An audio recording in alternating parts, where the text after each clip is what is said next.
Hola a todos, mi nombre es Diego Barrazas y les doy la bienvenida a Dementes, el programa en el que me encargo de tener conversaciones con personas que salieron del camino convencional para volverse referencia en su industria. Esto para que puedas encontrar herramientas y aprendizajes para llevarte a ti, a tu negocio y a tu vida un paso más adelante. El episodio de hoy es una conversación que tuve con el músico argentino Fito Páez, uno de los exponentes más importantes del rock latinoamericano. Con más de 40 años de carrera, Fito cuenta con 28 álbumes de estudio, 4 en directo y 12 recopilatorios, y ha ganado un Grammy, 11 Grammy latinos, que además acaba de ser nominado para uno más, y 8 premios Gardel. Además de eso, Fito también ha incursionado en el cine como director, guionista e intérprete. Lo importante es el trabajo musical, es tu experiencia con la música y con las palabras. Tu vínculo personal con el lenguaje o con los lenguajes que deseas abordar. Todo lo que está fuera de esa habitación se te escapa de las manos. Y la única manera de recibir lo que tenés es con gratitud, alegría y nada más. Este año, Fito estrenó una nueva versión de su disco El amor después del amor, que originalmente fue lanzado en febrero de 1992 y que tiene el récord de ser el disco más vendido en la historia del rock argentino. La música se trata de compartir, se trata de jugar y entender el lugar del otro. Cuando el otro viene a querer imponerte o a decirte por dónde tiene que ser la cosa para llegar a un objetivo X que tampoco conocemos, es cuando te tenés que retirar de la charla. Espero que disfrutes este episodio, te dejo y te recuerdo que hay más información sobre Fito, sobre todo lo que conversamos, sobre las notas del episodio y todos los recursos que se mencionan por aquí, entrando a la página de dementes.mx. Ahora sí, sin más ni más, te dejo con Fito Páez y este episodio especial. Espero que lo disfrutes. Bueno, Fito, más que nada, ¿se sigue sintiendo la misma emoción que al principio el ganar o estar nominado para un Grammy? Sí. Sí, porque recientemente te acaban de nominar. Sí, me acabo de enterar. Felicidades, por cierto. Gracias. Son palmaditas en la espalda. O sea, la tarea seria está en otro lado. Quiero decir, son palmadas, eso. La industria, tus amigos, tus colegas, te dan la palmadita. Es divertido, ¿no? Es una parte del viaje y la aventura, ¿no? O sea, ¿pero siempre se sintió así o el primero sí fue una diferencia? A ver, para evitar las dudas, pues lo volviste a repreguntar. Lo importante es el trabajo musical, es tu experiencia con la música y con las palabras. Tu vínculo personal con el lenguaje o con los lenguajes que deseas abordar. Todo lo que está fuera de esa habitación se te escapa de las manos. Y la única manera de recibir lo que tenés es con gratitud, alegría y nada más. Y si ganas, ganás, y si perdés, perdés. No está ahí el hueso del asunto de lo que hacemos nosotros. Ok, Ahí va. perfecto. Quiero irme a un poco al principio de algunas de las cosas. Vamos a abordar realmente todos los temas que hay que abordar, pero seguido te he escuchado mencionar y de forma muy agradecida el apoyo que te brindaron o la amistad que te dieron algunos referentes musicales de Argentina, ¿no? Sí. Charlie, Spinetta y demás. Pero yo quiero saber, ¿qué crees tú que ellos vieron en ti cuando eras un niño como para decir, vamos a dedicarle tiempo a este niño, vamos a como invitarlo a que se junte un poco con nosotros, porque no te he escuchado decir eso y me da mucho curiosidad porque hay gente que escucha esto y dice, yo quiero poder juntarme con los grandes, ¿no? Yo quiero poder que me den entrada cuando voy empezando. ¿Qué crees que hayan visto en ti? Todavía sigo preguntándomelo en una buena medida.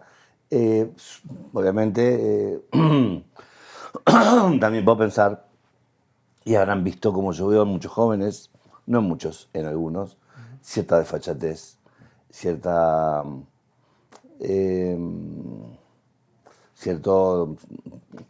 cercanía al amor por la música, o mejor dicho, no cierta cercanía, el descarado amor por la música, la disposición para trabajar a deshoras, la pasión con la que uno desde joven ha abordado esta tarea. Y yo creo que eso los hermanos mayores lo han visto. Y por eso es que tampoco le han abierto las puertas a mucha gente, como me pasa a mí ahora con algunos más jóvenes.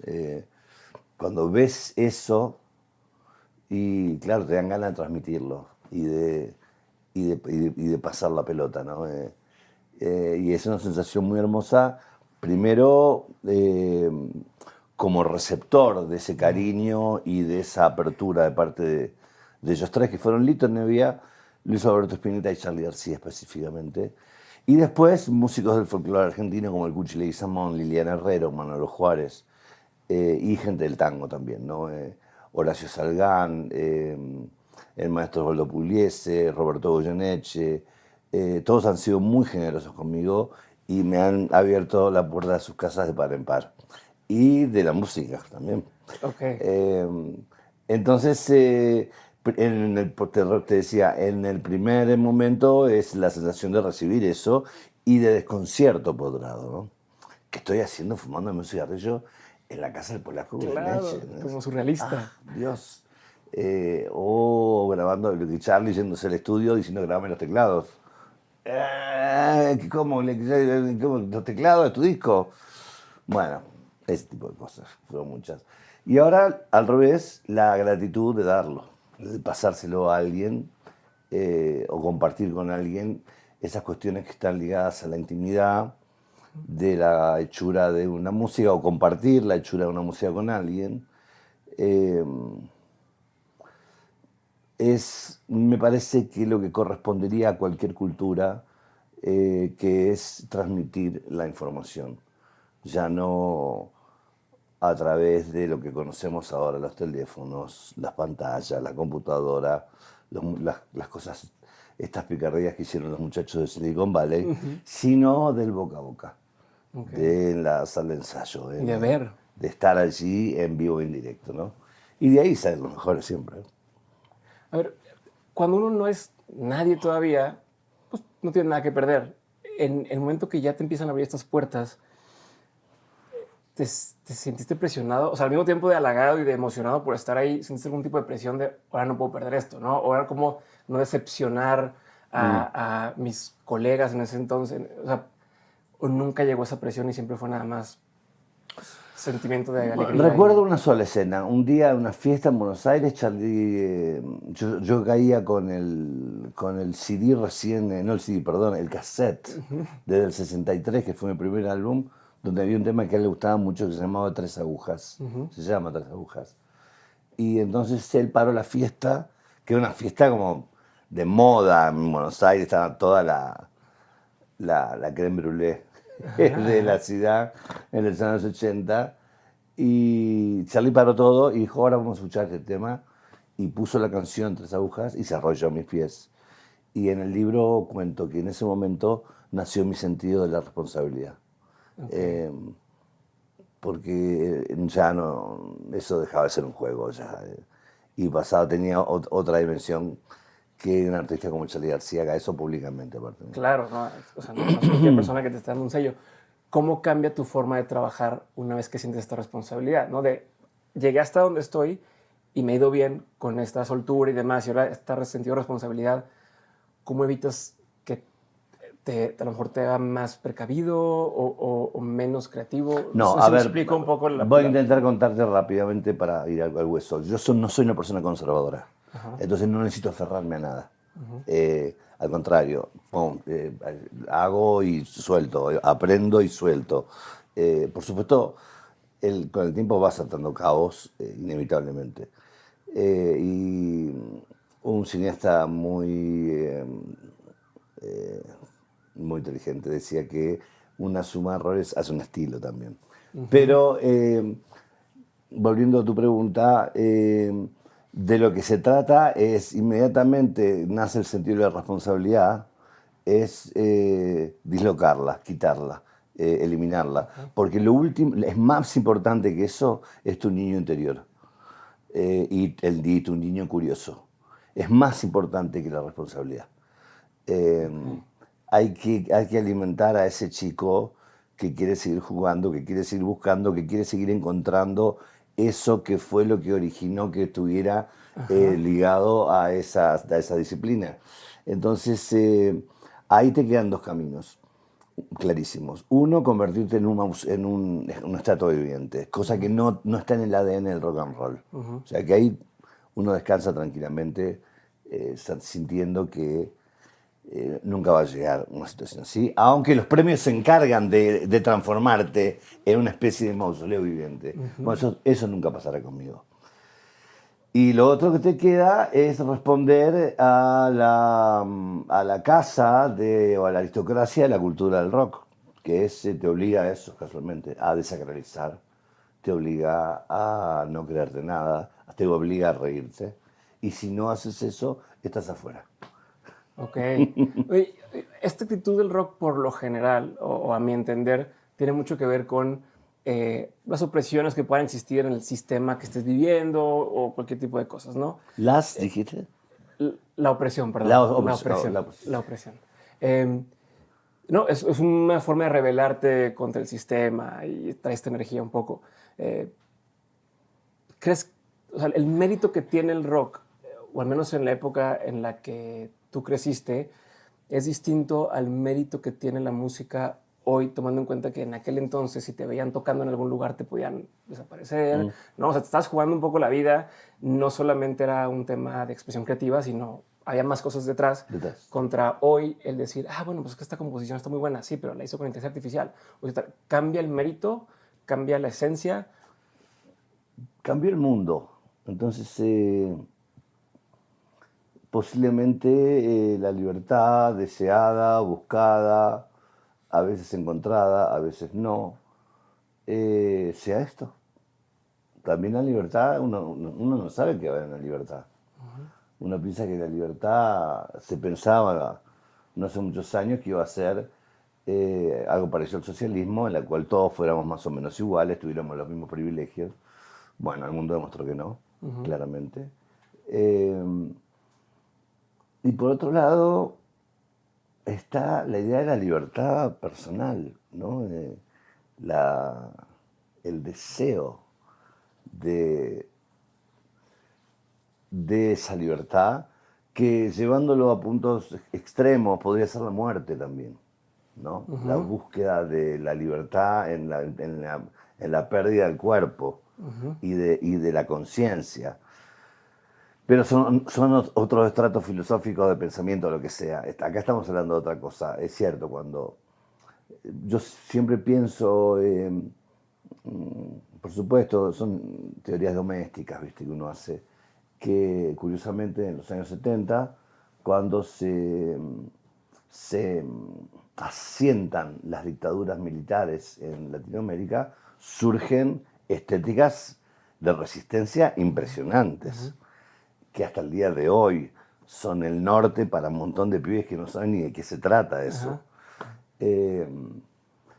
Entonces, es verdad que en aquel momento, cuando no existían las redes, no existía el éxito a toda velocidad, cuando existía un amor genuino por la música y las palabras, las cosas se tardaban en construir, se pensaba en las especificidades de los lenguajes del cuales se hacían o se formaban esas estéticas. Entonces, al mismo momento, y te diría casi pensando en una especie de sincronismo delirante, mientras los Beatles estaban en Inglaterra, el modelo Beatle era tomado por los hermanos Fatuzzo y hicieron los Shakers, y los Psychos creo que inventan el punk en los años 70 en el Perú. Y el tropicalismo con los Mutantes, Gilberto Gil y Caetano Veloso y Tom C. ponen otro punto de vista sobre la época, pues son estéticas que no estaban en el mundo. O lo que fue más adelante la trova cubana, o lo que fueron en Argentina los tres pilares centrales que fueron Lito Nevia, Charly García y Luis Alberto Spinetta. Eso no existía. Entonces, ahí había algo contra a quien pelear. Estaban matando gente en todos lados. La música tenía, aparte de un sentido estético en sí mismo, había que diferenciarse del enemigo, naturalmente. Y la cultura rock venía a decir eso. Vos sos un conservador, a mí me gusta tener el pelo largo. ¿Entendés? A vos te molesta todo lo que yo hago por lo que sea y me querés meter preso. Bueno, entonces ahí hay ya una dicotomía planteada en el ámbito de lo más popular, para no entrar en el tema ideológico, digamos, ¿no? Entonces, esos jóvenes generan estéticas todavía hoy insuperables, ¿no? Estoy seguro que muy pocos jóvenes deben conocer de qué se trata la obra de el tramo de Spinetta de Invisible, el grupo Invisible, que debe ser uno de los hallazgos más insólitos a los cuales llegó la condición humana dentro de la música popular. Entonces ahí se genera una situación en la cual ahora la pregunta es, claro, estos chicos no tienen contra qué rebelarse, entonces no tienen intereses estéticos, ¿entendés? Porque las estéticas también surgen entre el deseo personal del conocimiento del lenguaje al cual uno decide dedicarle su vida, y también surge de la coyuntura en la cual está generando esa expresión, si es que se puede llamar así. En ese sentido, evidentemente el mundo, no solamente estamos en una crisis climática, económica, moral, financiera, donde la lucha sigue siendo los oprimidos contra los opresores, claramente. Entonces ahí los pibes más jóvenes están sin respuesta, porque quieren formar parte del éxito, muy rápido. Entonces allí es donde yo los veo de marcas, bastante desconcertados, adentro de la propia naturalidad que las hormonas te proponen en la juventud, que son las ideas de todos los tiempos. El parricidio, este que viene ahora es una mierda, ahora voy a venir yo, venir con cierta prepotencia, por supuesto, pero con elementos también.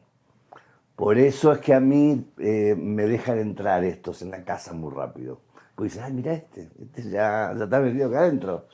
Entonces, me da la sensación que la música contemporánea popular del mundo hoy está en el medio de una crisis monumental, monumental, inédita, jamás vivida adentro de la cultura humana.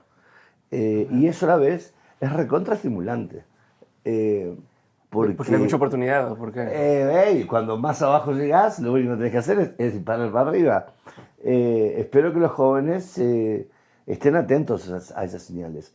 El gran peligro de las juventudes políticas, los grupos de avant-garde y los artistas jóvenes en general, tienen un gran riesgo: creer que van a refundar el mundo como si eso fuera posible. ¿En ese sentido crees que tu música sí llegó a cambiar cosas? No. ¿De lo que tú esperabas? ¿No? ¿O de la... Yo soy mi propio laboratorio, en un sentido, atento a las enseñanzas de Paul Hindemith, atento a lo que escucho de Mahler, atento a las letras de Spinetta o de Charly García, o atento a cómo John Lennon arma el hueso de sus canciones, o cómo McCartney sigue produciendo discos, o atento a la manera en que Prince hace sonar las cosas, o hizo sonar las cosas mientras vivía, atento a lo que pasa en el folclore argentino, atento a los movimientos del tango, atento a un montón de cosas, que es de lo que se trata, estar atento. Y no solo a tu propia experiencia, que es lo que propone la época. Yo y yo. Y tu yo, si no tiene mucha curiosidad, es muy cortito y va a dejar de interesar en muy poquito tiempo. Sí, que eso cuando empecé a leer tu libro, yo decía, o sea, llevaba las primeras páginas y decía, todo lo que ha vivido llevaba el primer cuarto del libro y decía, no mames. Pero he vivido con otras gentes. No, claro, pero... Si no, si vos te pones, vos haces una bio y sos vos en primera persona. Pero claro, en vinculación con los demás, ¿no? Sí, no, por eso, pero es una serie de inputs que estás constantemente teniendo, experiencias de vida. Que yo tengo 3 hijos, uno de 4, 2 y uno recién nacido. Y entonces digo, ¿cómo hago para que su vida no sea hermética como empieza a ser ahora, ¿no? O sea, en la colonia y o sea, la gente no sale tanto a la calle o no es tan común. O sea, ¿cómo evitar eso sin llegar al punto de ponerlos en algún tipo de peligro o lo que sea, ¿no? Para que vivan y puedan contar de lo que viven, ¿no? El peligro es parte de la existencia. Yo conocí a uno que vivía en un edificio conmigo, pobrecito, y él era un fitness man, ¿viste? Y yo llegaba a la mañana, era joven, con los packs de cerveza a las 9 de la mañana a seguirla, ¿no? Entonces él me miraba y me decía, ah, mirá vos qué linda mañanita que vamos a pasar hoy, me decía, ¿no? ¿No? Me tomaba el pelo. Yo tenía, él no. Y eso pasó durante un tiempo, ¿no? Él bajaba todo preparado con sus... bueno, y, qué lindo, qué bien que nos estamos alimentando, me decía hoy, ¿eh? Vamos a beber a las 10, 11 de la mañana, qué lindo, vamos a desayunar cerveza, me decía. Y yo me reía, un poco porque estaba un poco pasado de vuelta, yo también, pero siempre con simpatía, el rock tiene simpatía en principio, y yo me formé adentro de ese mundo. Y un día el portero del edificio me dice, che, ¿te enteraste del pelado del quinto piso? ¿Qué pasó? Se le cayó un piano por la cabeza. ¿Entendés? Entonces... ¿De verdad? Sí, lo mató. Entonces digo... Y el único que tiene pianos en el edificio eres tú. No sé. No, en otra cuadra, no era en mi claro. edificio. Entonces digo, tanto cuidarse y tanto... y finalmente tenés mala suerte también. Claro. No andar por la vida intentando darle lecciones a nadie tampoco, ¿no? Ok. Y, a ver, entonces en ese tema de las lecciones, y ahorita que recuerdo mucho las cosas que quiero preguntarte, pero todo tiene que ver con lo que me estás diciendo. Mencionas el tema de no dar dando lecciones a la gente, pero también el tema de, así como contigo en tu momento te abrazaron algunas figuras y te ayudaron son influyentes en tu forma de trabajar, hoy te toca o lo estás haciendo con otras personas que, como bien dices, tú también le sacas provecho, ¿no? O sea, tú también disfrutas el hacerlo. Mi duda aquí es cómo, o sea, tienes una personalidad imponente, ¿no? Tienes un track record comprobado de éxitos. ¿Cómo logras hacer que pueda ser una colaboración de trabajo, por ejemplo, ahora con este nuevo disco, sin que se convierta en, híjole, pues no, pues lo que me diga Fito hacemos, no, o sea, darle esa confianza que la persona pueda proponer, pero al revés, tú puedes decir, no, es que no suena, tiene que ser, o sea, ¿cómo balanceas estas dos partes? Un poco con varias técnicas. Me acuerdo A de ver, Adolfo sí, pues, Aristarain, mi amigo, me decía, yo no hago castings. Llamo a los actores y las actrices porque sé que son buenísimas, tienen el físico y rol y se van a aprender la letra y van a llegar perfectamente a hacer su tarea. Por un lado. Por otro lado, también esa técnica es buenísima siempre, porque hay muchos artistas y muchas artistas que pueden hacer eso específico. Y por otro lado, decir, bueno, a ver, ¿quiénes son los que más se podrían comprometer haciendo esto? Estar adentro de un marco y no hacer su propio viaje. O sea, saber que van a estar metidos adentro de un guión o de una estructura ya perfectamente diseñada, repensada y rehecha, pero bueno, ¿quiénes pueden ser esas personas? En mi caso, cuando armo las bandas, prefiero gente menos virtuosa y muy buena compañera.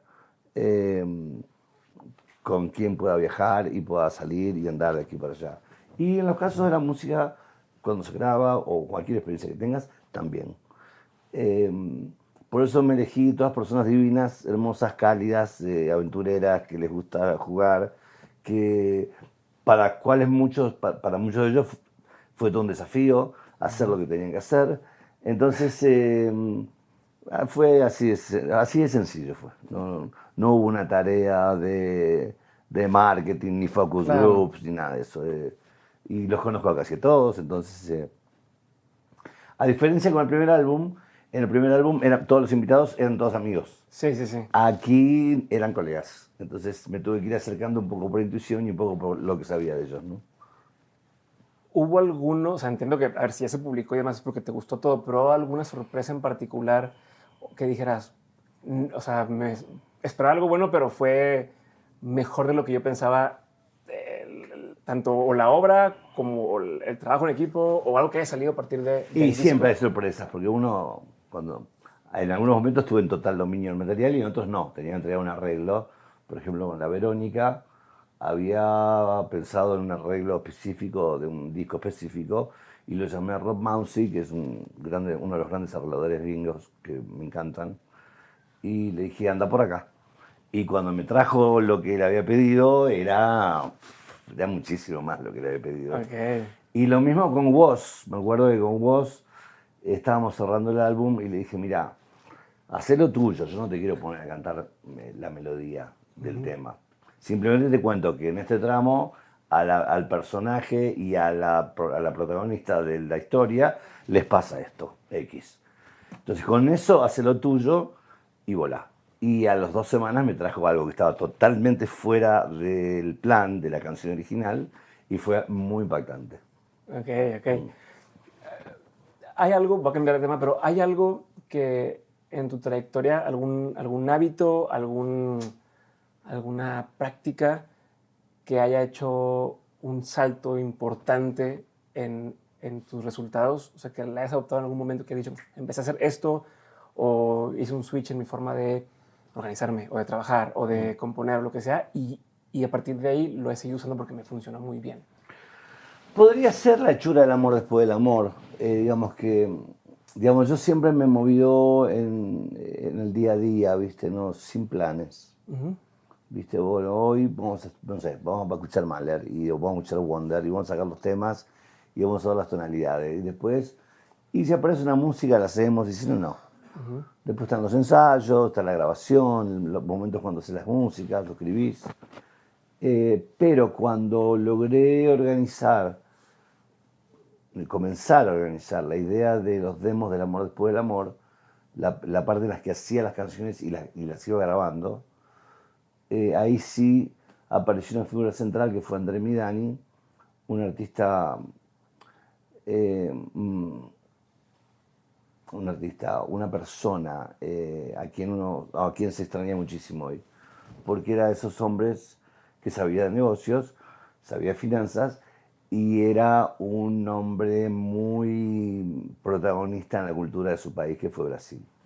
De origen sirio-libanés, francés sirio-libanés, terminó en Brasil muy joven, escapándose de la Segunda Guerra Mundial. Y se transformó en un personaje central adentro de la historia de Brasil. Bueno, lo conozco a él de alguna u otra manera, y le dice a Chacho Álvarez, que era el presidente de la UEA Argentina, Warner Argentina, le dice, sin límite de presupuesto. Le dice, no. Entonces eso quería decir que iba a tener tiempo para ensayar ese material, para grabar ese material que estaba preparando, para después ir al estudio y grabar lo que había ensayado, para poder jugar adentro de ese formato, para después tener 15 días para meter la voz, para después ir a Abbey Road y meter los metales y la cuerda. Y ahí sí se armó una especie de plan muy efectivo, que es una de las formas de hacer los álbums, que es como el diseño, si llama en cine, diseño de producción. ¿Sería lo contrario a lo que pasó con Circo Beat? Que Circo Beat, recuerdo que estabas bajo presión y tenías que... Sí, pero yo te diría que la forma más contraria a esta, a mí las dos me gustan mucho igual, es toda la banda en vivo tocando la música en ese momento. Ya. Sí, o sea, traes un demo, traes las partes, más o menos vamos a sonar así, y después que cada músico, y que aparezca una forma nueva allí. Como fue Los Años Salvajes, como fueron muchos álbumes que hice, pero Los Años Salvajes especialmente. Así que te diría que también en el medio me acuerdo haciendo Futurología Art, que era un disco con orquesta, muy programado, escrito para orquesta, haciendo Los Años Salvajes, que era un disco totalmente contrario a eso, que eran los músicos tocando ahí en vivo, en 5 días, en un estudio en Los Ángeles. En un momento del viaje y del trámite dije, me está faltando algo. No estaban los planes y no sabía qué era. Y finalmente fue The Golden Light, que fue un disco hecho con el piano solo, el piano y la voz, que finalmente fue el chico que había hecho esos picos sinfónicos y había estado gritando con una banda durante 5 días en un estudio de una ciudad desconocida. Y necesitaba eso, entonces eso surgió, la hechura de Golden Light surge en el trayecto de la construcción de una obra que vos pensabas que iban a ser 3 álbums. El doble de Futurología Art y Los Reinos Salvajes. Así que también se van haciendo las cosas durante el desarrollo de la acción, ¿no? Pero te interrumpí mientras me estabas explicando lo que descubriste en esta forma diferente de hacer con todo el presupuesto. No, porque el punto original fue si hubo alguna forma de trabajar distinta que cambió. No te decía, Los Años Salvajes. Esa. Los Años Salvajes fue como la contraria. La que descubrí como que es una cosa que después repetí porque me gustó mucho, porque me daba tiempo para poder ir revisando partes y todo, que se parece más al compositor clásico europeo, es la de presentar el primer dibujo y después sobre eso ir avanzando. Y el formato de La hechura del amor después del amor me lo permitió. Ya me brinqué el otro tema que estábamos, pero quiero seguir por el tema de los hijos. En el libro, durante varias ocasiones, mencionas ritos o rituales que tenías con tu papá, ¿no? Desde ir a visitar a tu mamá, ir a cortarse el pelo y las uñas, escuchar música. Entonces, hay una serie de ritos que van cambiando por etapas, pero que siempre hay algo ahí. Tu papá tenía un tipo de trabajo más o menos ordenado, ¿no? Quisiera saber para ti cómo ha sido meter ritos y tradiciones a tu familia teniendo un ritmo de trabajo un poco atípico o fuera de lo normal. O una forma de vida más caótica. Los tenemos igual. O sea, en principio los niños fueron criados. Yo estaba separado de sus dos mamás, desde muy chiquitos, ellos dos. Y el primer orden consensuado con las mamás fue de viernes a lunes conmigo. Okay. Entonces, truene, pase lo que pase, los chicos están conmigo. ¿De viernes a lunes? Al lunes. O sea, lunes hasta que vayan a la escuela. Porque pues como tocas. O sea, muchas veces cuando eran los conciertos, me los llevaba. Cuando me los llevaba. Y también en muchas épocas no he tocado. No había trabajo. No fue siempre así como ahora la vida. Okay. La vida son más mesetas, en general, que crestas de olas. Entonces, bueno, eso fue algo inamovible. Y las vacaciones. Entonces, todas las vacaciones yo me los llevaba de 15 días a un mes, a los dos. Primero Martín solo hasta que nació Margarita y después los dos. Entonces eso creó un vínculo ya natural entre ellos. Y tenemos una familia, se la llama disfuncional, nada disfuncional. Nos cuidamos las espaldas y nos ayudamos. Madres, tíos, abuelos, hijos, hermanos, estamos todos allí por la labor para tener una vida feliz, ¿no? ¿Para ti fue muy natural ser papá? O sea, ¿se te vino fácil el cómo ser ejemplo de pronto? Cómo, no, o sea, no, de ninguna manera. Nadie sabe cómo ser papá. Con lo que aprendes con los años es que tenés que estar atento a las señales que ellos te dan. Tanto como los gasecitos que tienen, o el pipí, caca, comer, pum, pum, de eso. Y después con los años se trasladan a otras cosas un poco más delicadas, a las cuales también hay que estar atento. Y nunca confundir el tema de la amistad con con ser padre, ¿no? Sobre todo hasta que llegan a la adultez. Y eso es un peligro, claro, cuando pensás que tu hijo es tu amigo. Y ahí eso puede generar serias debacles familiares. Las he visto en familias de amigos. Y cuando me ha pasado a mí también lo he logrado corregir rápidamente, porque encuentro que ahí hay un peligro fuertísimo. ¿Cómo lo entiendes tu rol en ese sentido de ser amigo con ser papá? Para ti, ¿qué sí es ser papá y qué no va? O sea, podemos irnos un poco más específico. El límite es amor. Eso es ser papá. Y en la crianza con ellos. Después lo que yo hago con mi vida es otra cosa. Ok. O sea, les aplicas el de no te conviene hacer esto porque yo ya lo hice. Que yo lo haga no significa que No, saber inteligentemente que con ellos es de una manera y tu vida es otra cosa bastante más delirante y más compleja.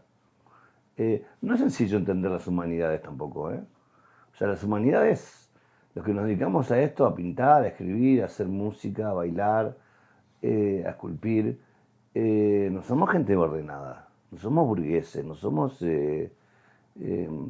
profesionales, ¿entendés? Entonces, tenemos una vida llena de quilombos. ¿No son profesionales, dices? No, no. Nadie que esté en esto de verdad es profesional. Lo hacemos por desesperación, por deseo, por no sabemos qué es lo que nos está pasando hasta que logras hacerlo. Y eso tiene que existir en algún lado. Señor dueño de la máquina de producción para idiotizar a las civilizaciones existentes y por venir. Hay algunos que nos escapamos de ahí. O sea, ¿tú sientes que si no hubieras tenido, llamarlo de una forma, éxito comercial, seguirías siendo músico? O sea, ¿seguirías tocando o siendo artista? Sí, es que la mayoría del tiempo no lo tuve. Ese es el tema. Hicieron más de mí una figura de la cual tuve la excelente precaución de dejarlo allí muy lejos, a la criatura pública esa. Y yo sé bien que soy en ese sentido, sé que soy una persona mucho más compleja y más delirante, menos inacible, más desesperada y más loca, y que se maneja con obsesiones. Entonces eso no entra en una oficina Sí, claro. de trabajo. ¿Entendés? Son todas cosas muy íntimas y muy delirantes que no te sirven para la crianza de tu hijo. Ok. ¿Entendés?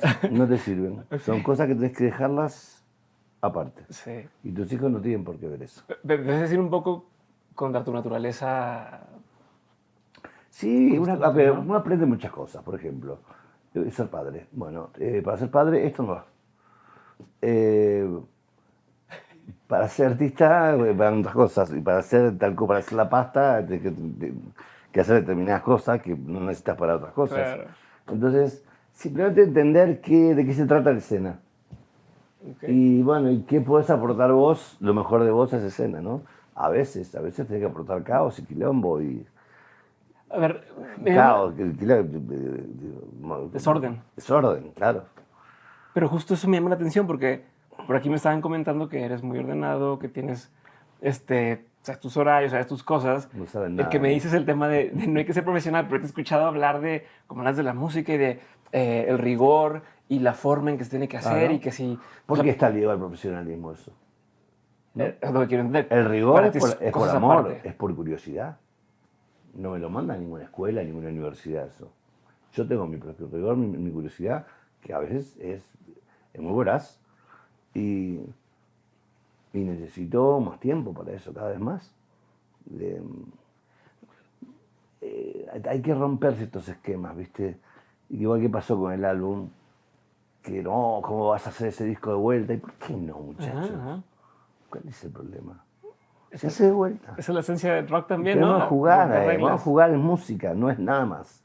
No es Moisés bajando con las tablas sagradas del monte Sinaí para contarnos que Dios escribió las reglas a fuego de cómo vamos a tener que vivir en los próximos 200 o 300 mil años. No, son unas notitas y una Claro. partitura.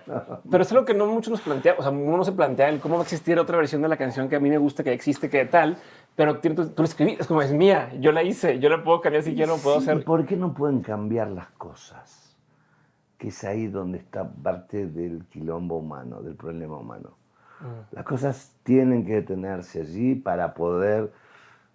A ver, yo lo único que creo en las rutinas es en la crianza de los hijos. Ellos necesitan una rutina para entender un orden definitivo. En todo lo demás, definitivamente no. Está probado neurocientíficamente que las rutinas atentan contra la salud. Okay. Porque el cuerpo deja de tener sensaciones de riesgo, de experiencias nuevas, y se chancha, el cuerpo se chancha. Sí. Entonces, cada cosa en su lugar, che. O sea, ¿crees que el día que dejes de ser como estás siendo ahora es cuando empezarás a hacerte viejo? ¿No? Como empezarás a sentirte como ya, pues ya. Mirá los Hemingway, ¿no? Cuando se vio así, medio choto y no sabía qué hacer con su vida y no podía escribir más de parado, se fue a su casa de Florida y se pegó un balazo. Ajá. No, El viejo choto es un joven choto ya, en general. Okay.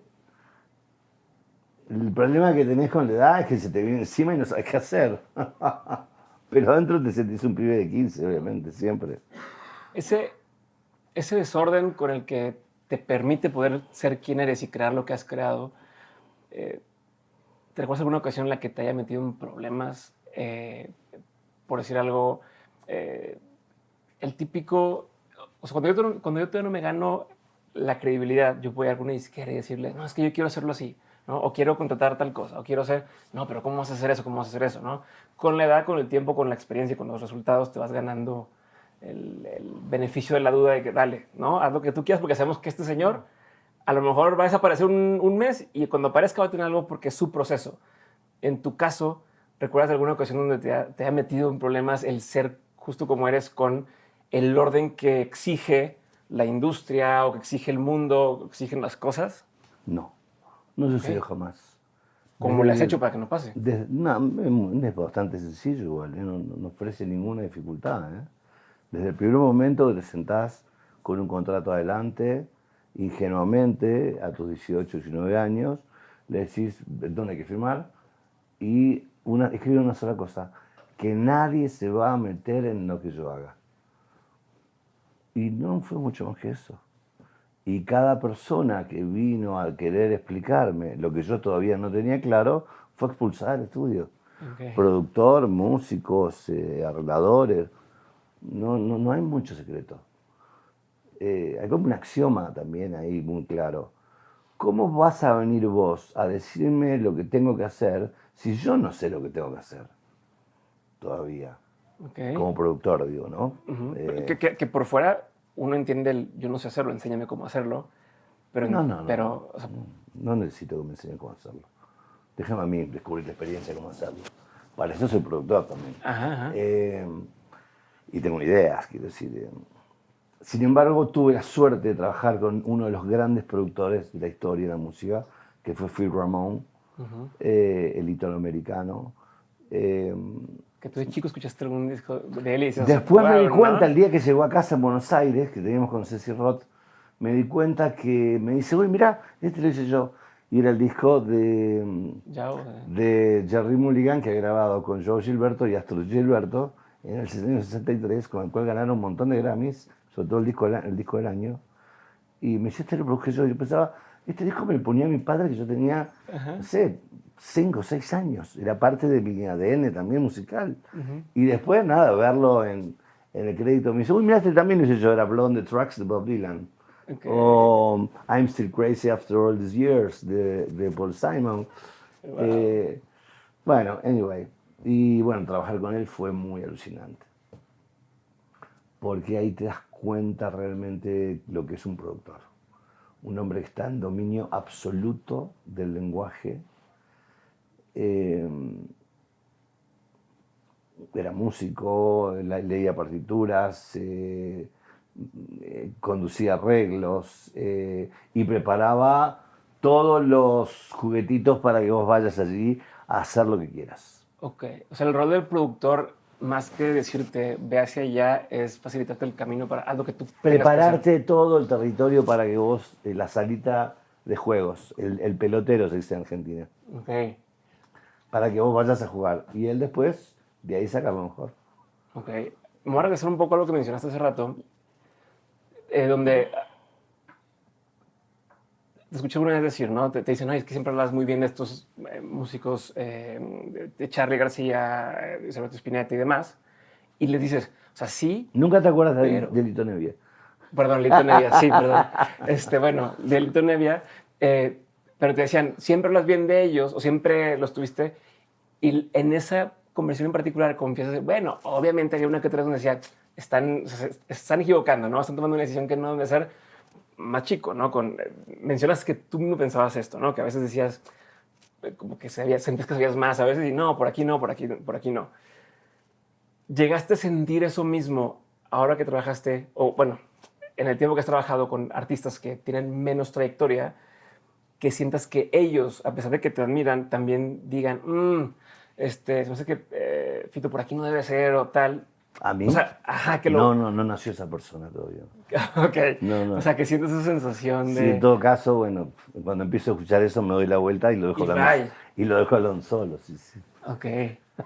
Ok. Y La música se trata de compartir, se trata de jugar y entender el lugar del otro.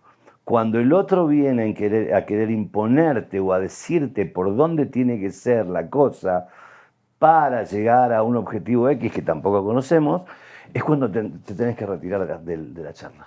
ya. Esta es una pregunta, a ver, puede ser una estupidez, pero puede que no. Eh, me llamó mucho la atención que lo metieras al libro. Estás describiendo la casa donde vivías. Sí. Estás describiendo el cuarto de tu papá.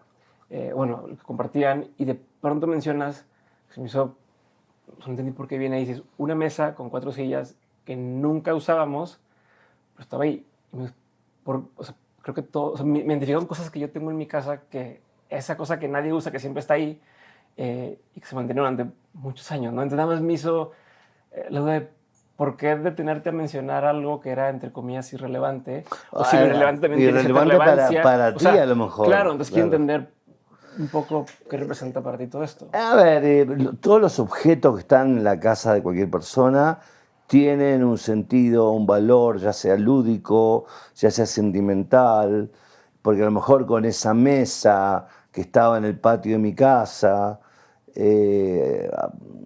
a cielo abierto, y que no se usaba casi para nada más que para cenar en los veranos y algún almuerzo eventual, porque hacía mucho calor, yo lo usaba para jugar a hacer las casitas. Esconderte. Ajá. Entonces, todo es un material emocional y todo tiene un valor, un sentido dentro de una casa, ya sea para un miembro de la casa o para otro.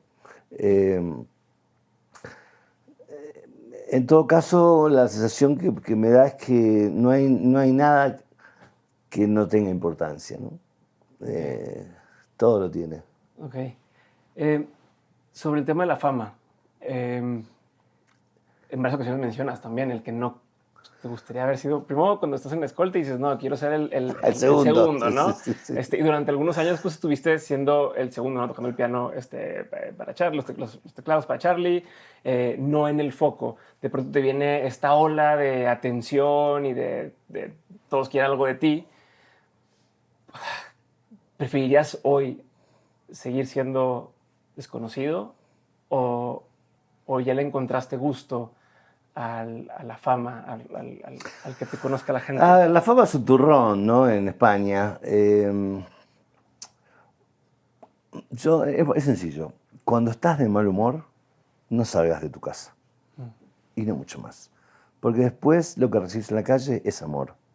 Es agradecimiento, es gratitud, es una historia que te va a contar alguien sobre que con tu álbum o con una canción se conocieron con el marido y tuvieron muchos hijos, o que se salvaron de tal operación en tal cosa, en tal situación X, no sé. Vas a recibir eso. Entonces, te tocó eso, te tocó estar allí, no sabes exactamente bien por qué, solo sabes que tuviste un deseo, tuviste la suerte de cumplir ese deseo con un montón de voluntad también.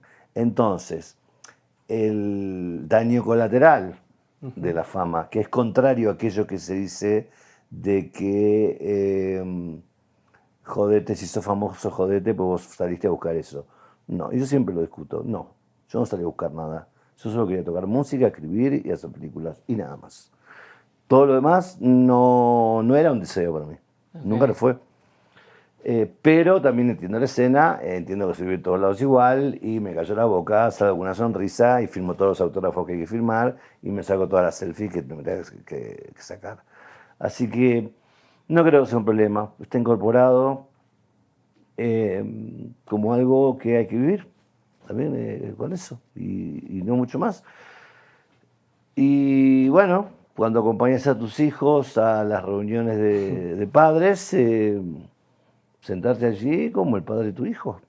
Y si alguno se zarpa y te empieza a tratar como el muñeco que piensa que vos sos, y lo pones en su lugar y listo. Ok. Sí, ya te decía un montón de Claro. formas Son mil las combinaciones, te puede pasar de todo claro. en cualquier lado. Ahorita que decías el tema de ni yo sé lo que quiero cuando estás componiendo. No, vamos a aclarar. Sí, perdón. Escucha tanta gente. No, me voy a componer. Componía Mozart, Haydn, Beethoven, Ajá.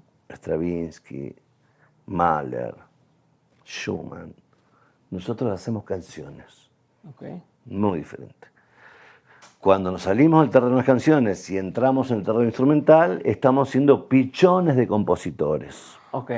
Porque si no, Ok, todo ok, va a una perfecto. velocidad tan rápido. Perfecto. El otro día escuché a un pibe que no sabe tocar 3 acordes que estaba componiendo, ¿viste? Entonces, es mucho. Ok, ok. Entonces, Un poquito de orden. no, Sí. está perfecto, está perfecto.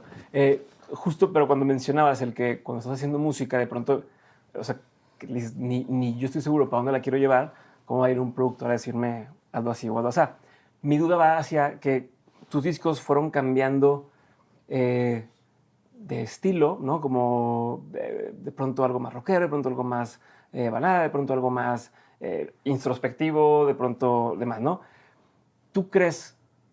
Algunas en su momento fueron menos aceptadas que otras y después se convirtieron en, no, wow, ¿cómo es? ¿Crees que es similar en la música como en el ejemplo este que hace de Henry Ford, de si le preguntas a la gente lo que quiere, te diría que quiere caballos más rápidos en lugar de automóviles? O sea, la gente no sabe lo que quiere. ¿Tú sientes que eso se repite en la música? O sea, el que la gente no sabe lo que quiere y entonces yo voy a proponer lo que yo quiera, ¿no? Y lo van a adoptar eventualmente. También pensando en clics modernos en su momento con donde, oye, pero ¿por qué está tocando esto? Primero hay que pensar, y este es un gran error filosófico, creo, de la época o de las épocas, que es la idea del éxito.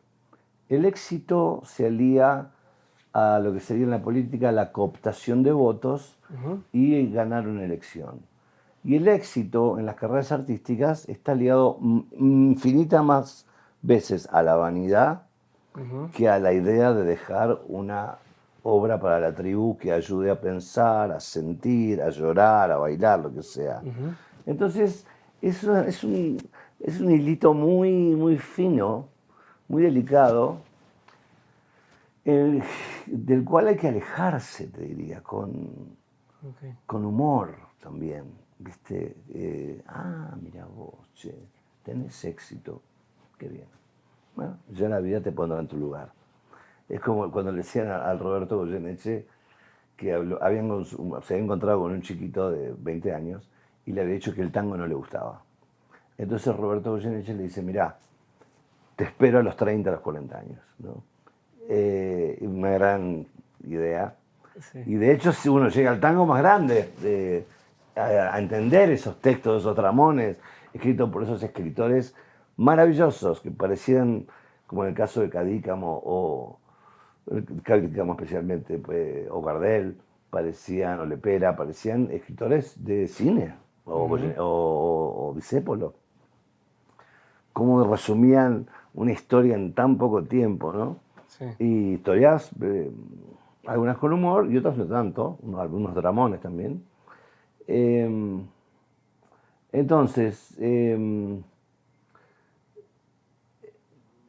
hay que meterle humor a todo eso. El que se lo toma en serio es un pelotudo, francamente, ¿no? Nos hace reír, qué sé yo, ¿no? A mis amigos y a mí nos hace reír. Okay. No sé cómo será allá afuera, Dios, pero... No, está bien. Es decir, El tema de la, no sé si le llamamos el pánico escénico o la pena, o sea, no es que tuvieras pena, pero lo mencionas en el libro, algo así como cuando después que contaste tu vacación enfrente de la escuela, del colegio, no sé cómo le dicen en Argentina, que platicaste, que se fueron a esta vacación y mencionas ahí el que sentías el miedo de que ¿te acuerdas de qué estoy hablando? No, si no te a ver, termina de contarlo y yo te lo bato después, no te preocupes. Exactamente qué es. Aquí está, porque lo dices con una frase muy particular donde dices, temblaba ante la mínima posibilidad de ser descubierto como un impostor o de generar un fulminante rechazo. Claro. Ese tampoco iba a ser un tema menor en mi vida. Total. ¿Lo llegaste a superar? No, ¿Cuándo? de hecho es el leitmotiv ¿Sí? que tenemos con mis amigos. Cuando te vuelven a nominar o te dan un premio o pasa algo, o va mucha gente a concierto, nos miramos y decimos, bueno, siguen sin darse cuenta, ¿no? Ajá, sí, que lo sigo engañando. Claro. O sea, genuinamente sí te sigue pasando eso con tanta trayectoria y tantos años de...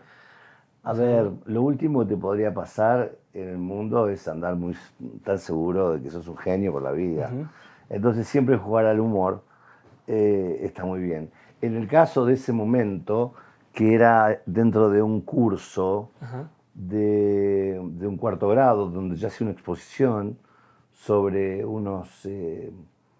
sobre un viaje y había inventado situaciones totalmente improbables. Y a la maestra le encantó porque premió la imaginación de todo eso que era un delirio. Y yo aterrorizado que se dieran cuenta que era un delirio. Lo que marca varias cosas. Primero,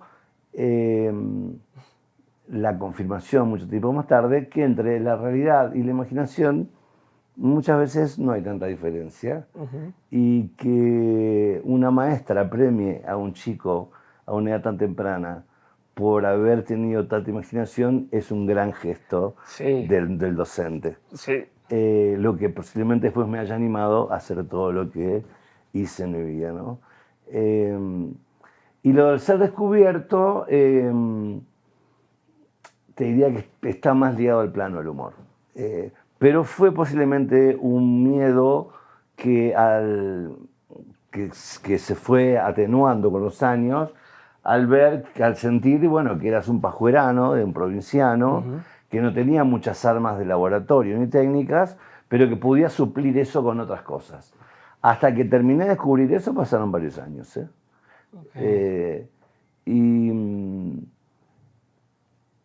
Y también lo descubrí que la experiencia. Me acuerdo un caso muy concreto cuando Gerardo Gandini, un músico extraordinario, uno de los grandes músicos argentinos de todos los tiempos, es el padre de Alina Gandini, una compañera música amiga mía, hermana mía.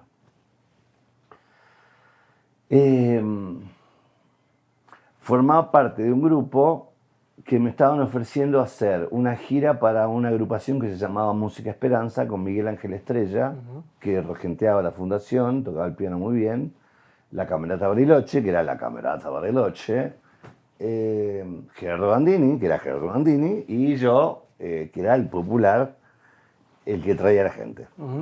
Y entonces llega Gerardo a casa a la primera reunión y empecé a tocar la obertura del concierto, que era imposible. Y yo dije, olvidemos, no, yo esto no lo voy a hacer. Tenemos el vino y cada uno en su casa y llamen a otro, quiero decir. Y entonces cenamos, tomamos vino y antes que se vaya Gerardo, le digo, no, siéntate, toca la pieza. Y le puso el Sony Pro, el grabador, y la grabó. Y entonces era aquello que era complejísimo. Él me indica las partes que tenía que tocar yo. Y le digo, ok. Faltaban 2 semanas para el primer ensayo, en Sala de Camerata, en calle Santa Fe, en Buenos Aires. Y llego a la sala, se presenta, está la Camerata, llega Miguel Ángel, llega Gerardo, llego yo. El único que tocó la parte bien fui yo. Ok. Entonces, suplís ciertas deficiencias técnicas con todo lo otro que ya tenés desarrollado, que es un oído un poquito salido de la media, la posibilidad de escuchar muy bien, de poder ser pícaro y de saber de dónde pueden ir los elementos a la hora, en el swing correcto y en el momento correcto. Y hicimos los conciertos y fueron maravillosos. Sí, que tiene que ver un poco con esto que dices, donde ya te la crees demasiado, te relajas y dejas de echarle ganas, ¿no? Que si hubiera sido como ellos, a lo mejor hubieras dicho, pues sí me sale y... No, pero tener cosas nuevas también, eso de ser descubierto, no sé, podría ser que me faltaría ahora hacer un parate en mi vida y dedicarme a estudiar, a leer música, por ejemplo. Esa sería una cosa con la que no necesité vivir por infinidad de motivos, pero que no me vendría mal. ¿Cuándo sientes que fue la última vez que sentiste esta sensación de me van a descubrir? Me refiero más reciente, ¿no? Y te pregunto porque ha salido pues, este nuevo disco, el libro, en su momento has hecho estas películas, tienes estos nuevos guiones, que por ahí algún momento No, saldrá no, no, algo. para, O no, sea, no, no había obsesionado con eso. En pero todo que digas, caso, uy, esto me pone vulnerable esta cosa que no, voy a no, no, hacer. no, no, esa vulnerabilidad no existe, francamente. O sea, No, a esta ok. altura de mi vida no. Sí me gustan otros descubrimientos, como por ejemplo lo que pasa con la música. Eh, estás, no sé, en el auto, en una situación X, y de golpe aparece una canción y decís, uy, me descubrieron. Alguien sabe lo que me está pasando. Ah, Alguien se dio cuenta. ok, ok. Eso sí pasa. Esa otra manera del darse cuenta que es mucho más hermosa, ¿no? Cuando la canción toca una fibra íntima tuya, que se supone que es lo que hago yo con los demás. Ajá. Sí, es como el mago que ya sabe los trucos y entonces, No son trucos, nunca. bueno, pero el mago me refiero a que tú sabes cómo funciona detrás de cámaras y entonces cuando es mago disfrutas, lo ves diferente. Pero no es de la técnica, Ok. siempre es del sentimiento. Ujú. Cuando alguien dice la palabra correcta en el momento correcto y vos estás pasando un momento específico y decís, te sentís como si te estuvieran descubriendo robando un banco. Ok. Sí, justo me refiero a que pasa, a que no alcances a entrar en modo, ya sé cómo la producen, sino que realmente conecta fuera de, y más bien se va a la emoción. Como dices, ¿te acuerdas de la última vez que sentiste eso? O sea, algún No. ejemplo de alguna canción, alguna cosa que te llegó así. A ver, si querés el final de la Sinfonía 3 de Brahms, Ujú. cuando estábamos, no me acuerdo qué estaba haciendo en casa, estaba escribiendo seguramente, y yo no la había escuchado, o la había escuchado por arriba, y aparece aquella melodía en aquel tono mayor, y digo, Dios, por Dios, es esto todo, se trata de esto. Eh, ya está, no había que... me habían descubierto, ¿no? Eso era lo que estaba buscando tantos años. Como me pasó también con el adagito de Mahler, ¿no? O con Charly García durante muchísimos años, o con los Beatles, o con los Stones. Cuando dicen It's only rock and roll, but I like it. Obvio, man. Ok, ok. Obvio. Ok. Papá, es una rock and roll y es lo que me gusta y ya está. Un Buenísimo. poco también.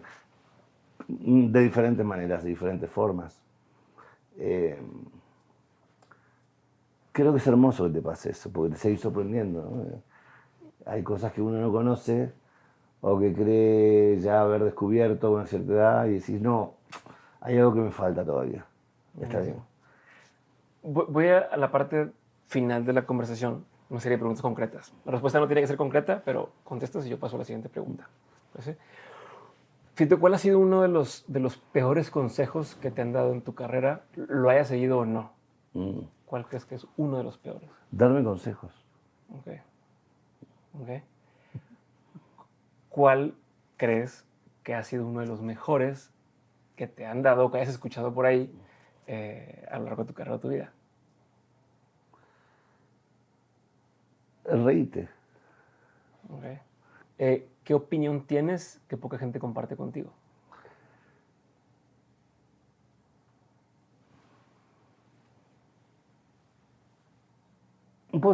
Posiblemente la idea de que todo lo humano conlleva lo bueno.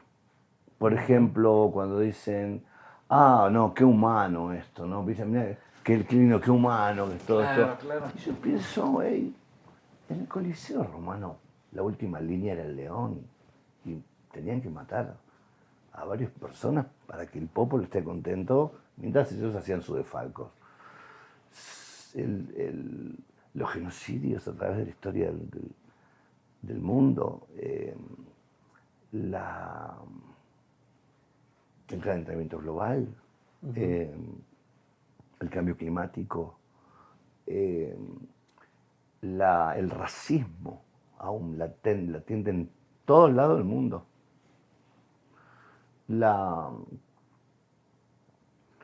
la ferocidad del sistema capitalista y de quienes ejercen esa fuerza, me parece que el humano está más para ser descartado que para ser tenido en cuenta como un valor preciado, digamos, ¿no? O sea, ¿quién le arruina los ríos a los animalitos?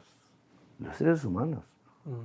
Eh, ¿Quién tira todo ese plástico al mar para hacerlo una materia contaminada? Los seres humanos.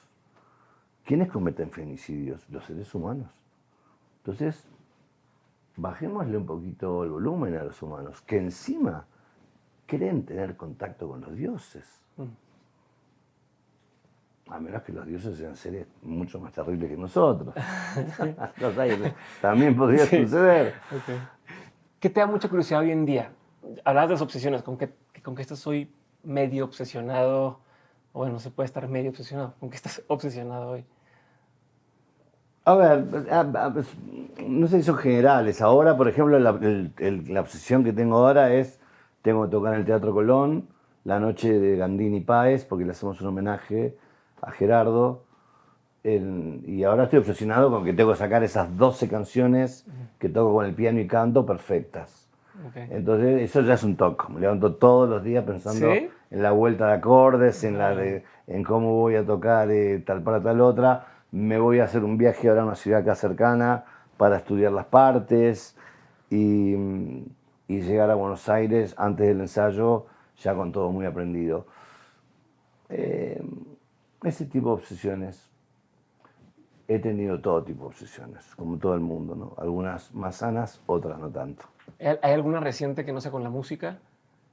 O sea, que digas, no sé, me encuentro investigando mucho sobre esto, o todo lo que leo sobre esto. Sí, no, estoy escribiendo una novela y ahora hablé antes de ayer con un amigo neurocientífico y sí, hay temas pero son cosas de la curiosidad, no tanto de la obsesión. Que tengo que aprender y conocer para poder hacer que unos personajes hagan determinadas cosas. Okay. ¿Cuándo, si es que alguna vez se vale, está bien romper las reglas o romper las leyes? Siempre y cuando las conozcas. Okay. Ahí sí. Igual si no las conoces, o habría que establecer qué tipo de leyes. Porque vos, por ejemplo, decís, bueno, los Sex Pistols, ¿no? Los Sex, claramente, para mí era un bandón igual, ¿eh? Pero bueno, no tenían el manejo con la que Pete Townshend tocaba la guitarra, o que John Entwistle tocaba el bajo, ni con la que los Rolling Stones tocaban su música. Pero todo junto eso era impresionante. Y la ley que venían a romper era el aburguesamiento del rock and roll británico en aquellos años. Okay. Entonces también hay que romper las reglas porque sí, en otro sentido, ¿no? Hay un momento del libro explico lo que es el rock and roll. Y lo cuento con bastante minucia. Para que lo compren, sí. Para que lo consigan. Libro, película, documental o serie, no tienen que ser todas, pero que sí o sí ha marcado un antes y un después en tu forma de entender el mundo, de ver la vida. Qué difícil, porque son muchos. En el cine te diría que 2001 de Kubrick, sin dudarlo te diría, por todas las cosas que todavía aún vuelves a ver y siguen resonando, ¿no? En los libros es más difícil porque son tantos. Y aparte en cada momento de tu vida te agarran de un momento diferente, ¿no? Pero te diría que el que todavía no se movió fue Una excursión a los indios ranqueles de Lucio de Mansilla. Okay. Serie, son series, son comer un chocolate. ¿No? ¿Cómo? ¿Por qué ese libro en particular? Ese libro, a ver, es como, Lucio de Mansilla es una especie de Borges con botas. O sea, es un general del ejército argentino a quien Bernardino Rivadavia manda a hacer la excursión a los indios ranqueles a ver cómo eran antes de la matanza que va a generar Roca años más tarde. Todo lo que cuenta en el libro eh, es muy hermoso. Eh, lo escribe con una pluma altamente sofisticada, por supuesto después de la experiencia, no cuenta en caliente. Okay. El vuelo a Buenos Aires, pum, y ahí escribe. Y destaca cosas del Parlamento de los indios, ¿no? Esto es un parlamento, no el Parlamento alemán, dice, por ejemplo, ¿no? Acá se pelean de verdad y van ahí hasta que van con el cuchillo en la boca hasta que se quedan con la idea. Y es muy difícil establecer el límite entre la guerra y la política. Entonces plantean muchas situaciones con el ADN, con el color que el jefe de los ranqueles que él va a entrevistar es su primo, porque Mansilla es sobrino de Rosas, el restaurador. Y Mariano Mansilla, que es el jefe de los ranqueles, había sido el hijo de una criada que había tenido Rosas. Okay. Entonces, cuando en un momento Mariano chiquito con su madre vuelve a la tribu Ranquel y se tiene que encontrar con su primo, que es Lucio E., y debatir sobre el dinero, la cultura, la guerra, en los términos de cada uno. Y la apreciación, sobre todo, que hace Mansilla de lo salvaje que hay en los seres humanos. Eso es un libro central, pero viste, cada país, cada ciudad, cada barrio tiene su libro central. Claro. Otro libro que te podría decir ahora que en las antípodas de ese sería El aura del sauce de Juan L. Ortiz, un poeta entrerriano que vivió en la ciudad de Paraná. Las tardes en el río, el calor, el junco, los niños corriendo por la orilla, la noche, la luna, el contacto del hombre con la naturaleza. Okay. No leí ningún poeta más grande que él. Okay. Les hablo de las series son como chocolates, entonces eso... Sí, como una golosina. No, cada vez me interesa menos. Okay. ¿Alguna pieza de arte, alguna pieza musical, algo que digas? Ojo, que haya marcado antes y un después, si no hay, no hay. Hay, siempre. Lo que pasa es que siempre hay alguien antes y un después también. Bueno, eso es cierto.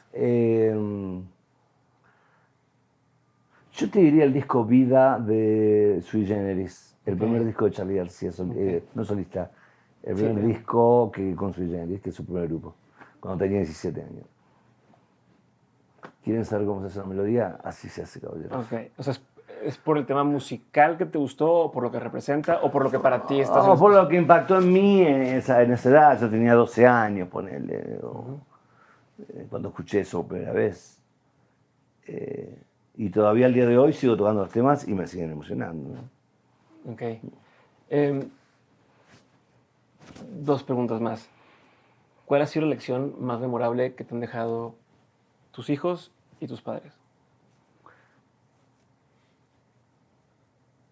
Bueno, no sé si lección. En los dos casos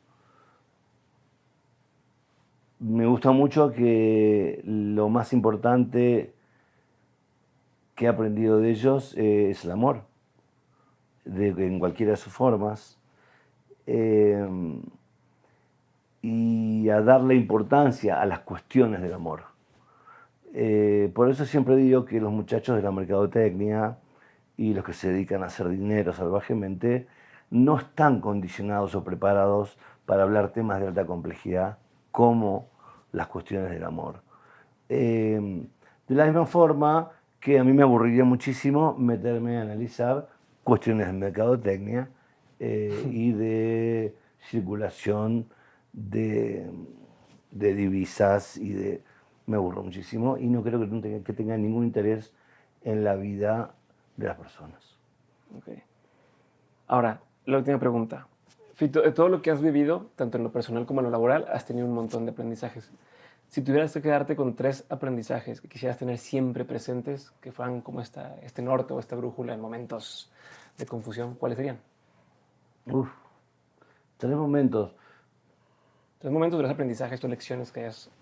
No digo que no lo haya vuelto a cometer, pero cuando tenía, está en el libro también, cuando era muy chiquito pedí prestado una bicicleta de carrera y la usé en la Plaza San Martín, no pude frenar en una esquina, pasé delante de un colectivo 15 a 1 milímetro de que me atropellé y me mandé del otro lado. Te aseguro que el reto que me pegó mi padre fue todo un aprendizaje.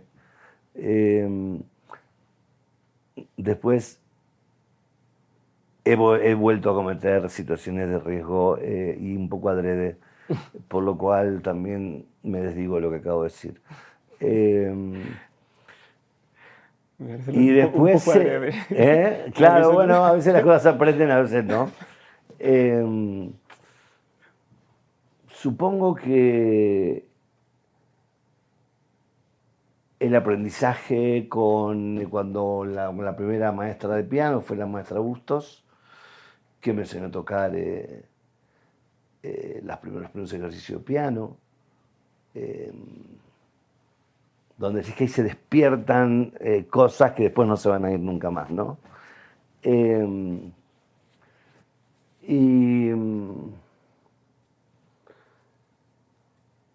Y en lo sexual no se deja aprender nunca. Entonces te podría decir la primera experiencia sexual que aprendí de allí. Finalmente no, porque dije, para esto me operé. O sea, no era para tanto. Pensaba en aquel momento inexperto. Con los años me di cuenta que había muchísimo que aprender allí también y que la sexualidad es un tema muy serio en mi vida. Gracias. Ok. Listo. Estamos Muy bien. entonces. Muchas gracias. ¿Me puedes, por favor, firmar mis...